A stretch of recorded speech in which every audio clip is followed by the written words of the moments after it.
Madam, ఓ madam, ఏంది? Madam నా పెళ్ళాము phone ఇప్పిమని dum చేస్తున్నది. ఏడికి పోయినా 5,000 డౌన్ పేమెంట్ కట్టమంటున్నారు. నా తా 3,000 ఉన్నాయి మేడం. 2,000 అప్పి మేడం, నీకు దండం పెడతా. అరే అవులే, 5,000 కట్టాల్సిన అవసరం లేదు.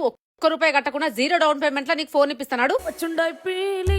మీరు కేవలం ఆధార్ కార్డ్, పాన్ కార్డ్ తెచ్చుకుంటే చాలు. 1 రూపాయి కట్టకుండా 0 డౌన్ పేమెంట్ లో మీకు ఏ ఫోన్ కావాలంటే ఆ ఫోన్ ఈఎంఐలు ఇస్తున్నారు. మీరు లోకల్ అయినా నాన్ లోకల్ అయినా, ఏ ఊరైనా ఏ డిస్ట్రిక్ట్ అయినా, కేవలం ఆధార్ కార్డ్, పాన్ కార్డ్ తీసుకొని 1 రూపాయి కట్టకుండా 0 డౌన్ పేమెంట్ లో ఇక్కడికి వెళ్ళి ఏ ఫోన్ అయినా తీసుకుపోవచ్చు. వీళ్ళు ఐఫోన్స్ లో కూడా మీరు 1 రూపాయి కట్టకుండా 0 డౌన్ పేమెంట్ లో ఇస్తున్నారు. ఎగ్గిలైతే Christmas, New Year, Sankranti offer పెట్టి 20,000 కంటే ఎక్కువ ఫోన్ కొనుక్కుంటే మీకు 7 గిఫ్టులు ఫ్రీగా ఇస్తున్నారు. ఇక ఏంటో చెప్తే ఈ వీడియో ప్రతి ఒక్కరికి ఉపయోగపడుతుంది. ఈ వీడియోను లాస్ట్ దాకా చూసి ఈ వీడియోకి ఒక లైక్ కొట్టి సేవ్ చేసుకొని మీ చుట్టాలకు, దోస్తులకు అందరికి షేర్ చేయండి. ఇక మీరు ఇక్కడ ఫోన్ తీసుకుంటే smart watch, neck band, wall clock, laptop bag, phone pouch, gorilla glass,